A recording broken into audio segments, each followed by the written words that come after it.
Salut à tous, dans cette vidéo, je vais vous emmener avec moi en immersion dans l'une de mes plus grosses séances en préparation pour le marathon de Barcelone 2026, car la séance que je vais vous présenter aujourd'hui, ce sera la sortie longue qui aura le plus gros volume de toute ma préparation. Je pense qu'elle fera aux alentours de 35 à 36 km selon les allures que je vais réussir à tenir, et au niveau du temps qu'elle fera, elle fera aux alentours de 2h40. Donc je vais vous présenter juste après en détail toute la séance que je vais réaliser, mais donc forcément aujourd'hui ça va être un très gros entraînement. Et ces sorties longues-là que l'on inclut en préparation pour un marathon, c'est justement ces séances-là qui sont clés, qui vont nous permettre ensuite, le jour de la course, de pouvoir faire la meilleure performance possible, parce qu'on va directement venir travailler sur son endurance musculaire, mais également sur son endurance mentale, parce que le fait d'être capable de répéter comme ça chaque semaine, de longs entraînements, des séances parfois qui font 2 heures, 2h30, ça fait que mentalement, on sera déjà bien entraîné aussi à tenir sur des efforts plutôt longs, à tenir sur des rythmes assez redondants, ce qui nous permettra ensuite, le jour de la course, d'être au maximum de notre potentiel et de pouvoir faire la meilleure performance possible. Avant de vous laisser avec la suite, si vous me découvrez avec cette vidéo, je m'appelle Baptiste, je commence mon parcours en course à pied en musculation. Je parle également de sport, de psychologie, d'état d'esprit. Donc si tous ces différents sujets vous intéressent et que ça vous plaît, n'hésitez pas à vous abonner, à liker la vidéo. Ça me soutient grandement, ça permet de faire grandir la chaîne. Comme j'en parlais juste avant, en ce moment, au niveau de mon organisation d'entraînement et de mon volume d'entraînement en course à pied pour cette préparation marathon, je suis aux alentours de 70 km par semaine. Je suis revenu à un volume que je connais bien et que je maîtrise, parce que entre 50 et 65 km, c'était en général le volume que je faisais lorsque j'avais fait mes meilleures performances sur semi-marathon et sur 10 km il y a à peu près un an avant que je me blesse. Mais donc j'ai ensuite fait des phases où j'ai testé d'augmenter à un volume un peu plus haut, tout en baissant un peu l'intensité.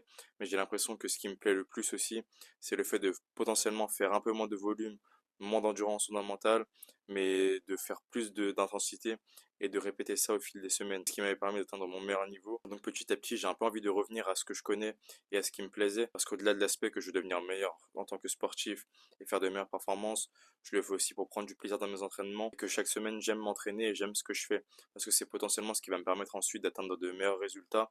Si j'arrive à garder cette constance-là, sans blessure, à faire de bons entraînements, vaut mieux par exemple moins s'entraîner en course à pied, mais faire des choses on va dire un peu plus qualitatives et répéter ça pendant des années, plutôt que de se mettre dans le rouge pendant 3 mois et ensuite arrêter.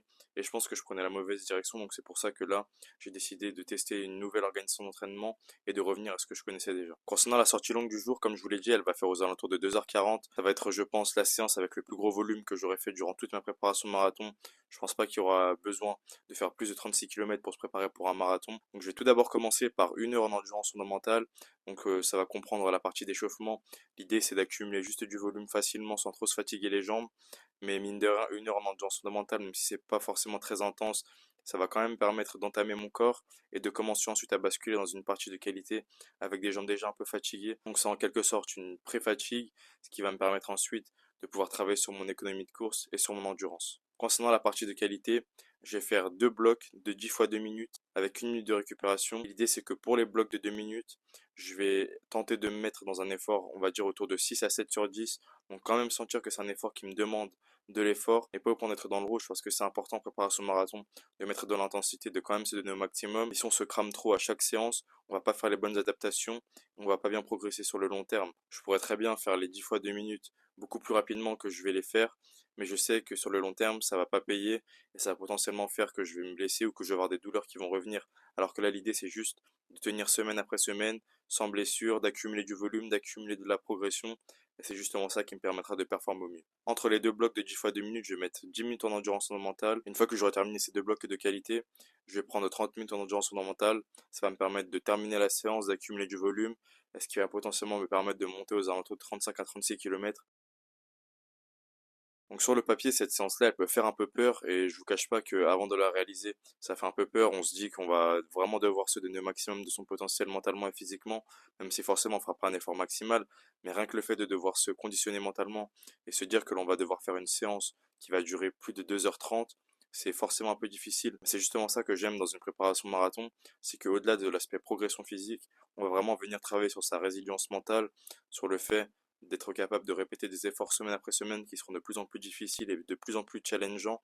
Donc ça nous permet ensuite de s'améliorer en tant qu'être humain, parce que oui, le sport c'est une chose, mais ça nous permet aussi de se construire en tant qu'homme et en tant qu'être humain. C'est aussi ce que j'aime avec le sport, c'est qu'on va vraiment travailler sur soi et s'améliorer personnellement. Dans la suite de la vidéo, je vais vous mettre quelques plans que j'aurai pris durant la séance et je vous mettrai ensuite le récapitulatif des kilomètres. Donc voilà, je sais que la suite de la vidéo.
vous remercie sincèrement d'avoir regardé la vidéo jusqu'au bout. J'espère qu'elle pourra vous plaire et que vous aimez suivre mon évolution en musculation et en course à pied parce que à travers ma chaîne YouTube, j'essaie de documenter mon parcours afin de pouvoir voir comment je serai dans quelques années. Je prends vraiment beaucoup de plaisir à partager du contenu.